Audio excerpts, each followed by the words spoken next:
अपने मन के करने का, अपना बचाव करने का भगवान सबको मौका देते हैं। नमस्कार।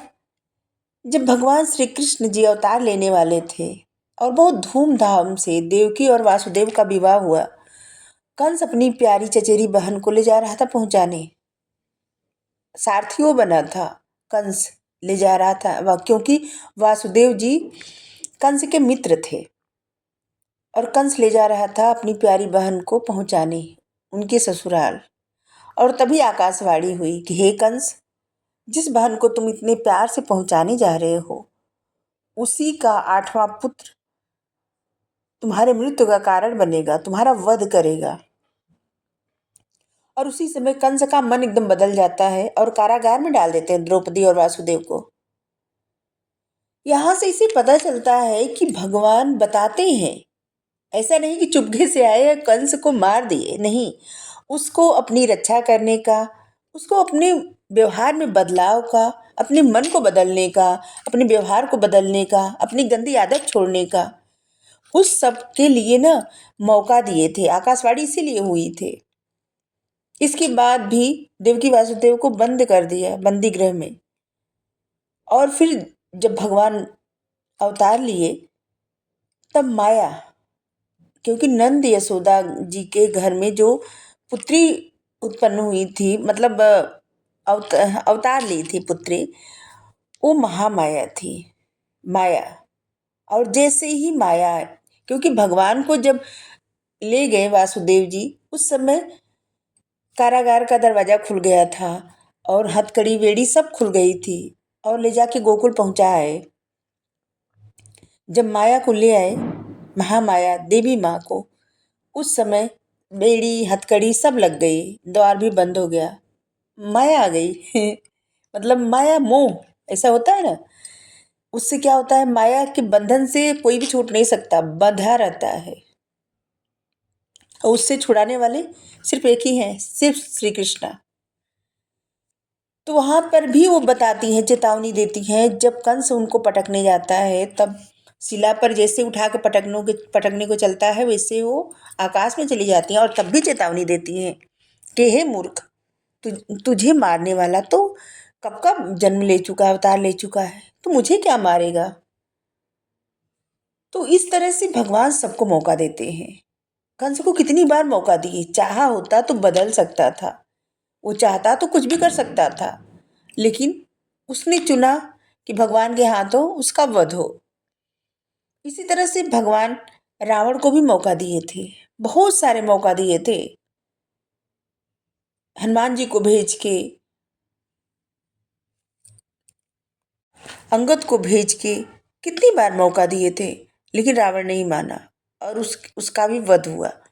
भगवान सबको मौका देते। भगवान तो कैकेयी माँ को भी मौका दिए थे, क्योंकि अगर भगवान श्री रामचंद्र जी राजा अगर बन जाते तो कैकेयी माता के मन में कहीं न कहीं ये बात जरूर रहती, क्योंकि उनके मन की ये बातें थी कि वो भरत को राजा बनाना चाहती थी और वो ऐसे नहीं कह पाती, तो उनके मन में हमेशा एक कुंठा बनी रहती। और भगवान को पता भी नहीं चलता, राम जी को पता भी नहीं चलता क्यों भरत को राजा बनाना चाहती हैं।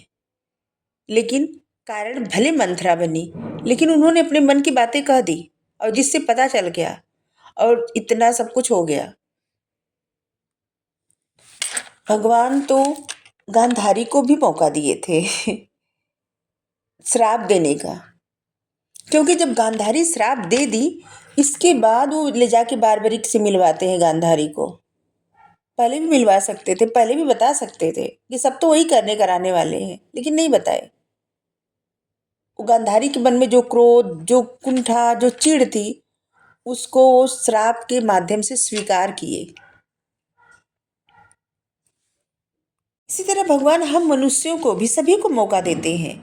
सबको अपना पछतावा दूर करने का मौका देते हैं, अपना रिग्रेट दूर करने का मौका देते हैं, सतर्क रहने का मौका देते हैं, कुछ करने का मौका देते हैं। और अगर गलत पथ चुने तो बार बार मना भी करते हैं, सावधान भी करते हैं। मौका तो सभी को देते हैं। यहाँ तक कि उद्धव को भी मौका दिए थे। उद्धव को अपने ज्ञान पे बहुत अभिमान था। उनको लगता था ज्ञान ही संसार में सब कुछ है, लेकिन कृष्ण जी कहे नहीं, प्रेम ही सब कुछ है। और इसीलिए उद्धव जी को भेजे थे वृंदावन, जहां से जब उद्धव जी आए तब उनको पता चला कि क्या बड़ा है। मौका दिए थे उद्धव को सीखने का। तो ईश्वर सबको मौका देते हैं सीखने का, कुछ करने का, खुद का बचाव करने का, खुद के अंदर की कुंठा दूर करने का, पछतावा से दूर होने का, सतर्क रहने का। हर तरह से भगवान मौका देते हैं। और कभी भी ऐसा नहीं हुआ कि भगवान ऐसे ही चले आए, चुपके से रावण का वध कर दिया, चुपके से कंस का वध कर दिया, ऐसा कुछ नहीं। यहाँ तक कि गीता का ज्ञान उस समय दिए कुरुक्षेत्र में, जहाँ पे दोनों सेनाएं आमने सामने खड़ी थी और बीच में रथ रोक के गीता का ज्ञान दिए। वहाँ भी सावधान कर रहे थे, सबको समझा रहे थे। जब कोई नहीं मानता एकदम, बहुत सारा मौका देते हैं भगवान, बहुत सारा, किसी न किसी रूप में। बहुत सारे लोगों को एक मन में एक प्रश्न रहता है कि परशुराम जी अपनी माता का गला काट दिए, रेणुका का, अपने पिता के कहने पर। सोचिए अगर वो ऐसा नहीं करते तो उनके पिता के मन में भी तो वो रहता कि उनका पुत्र उनका कहा नहीं माना, जबकि उनको पता था कि वो अपनी माता का गला काट रहे हैं, जिसके बावजूद वो अपनी माता को जिंदा कर सकते हैं। और वो अपनी माता को वो सम्मान दिलाना चाहते थे अपने पिता की नज़रों में। अगर वो अपने माता का हत्या नहीं करते तो उनके पिता कभी भी उनकी माँ को सम्मान नहीं देते, क्योंकि एक बार जब उनका गला काट दिए और फिर से पुनर्जीवित किए तो फिर से उनका वही सम्मान लौट आया।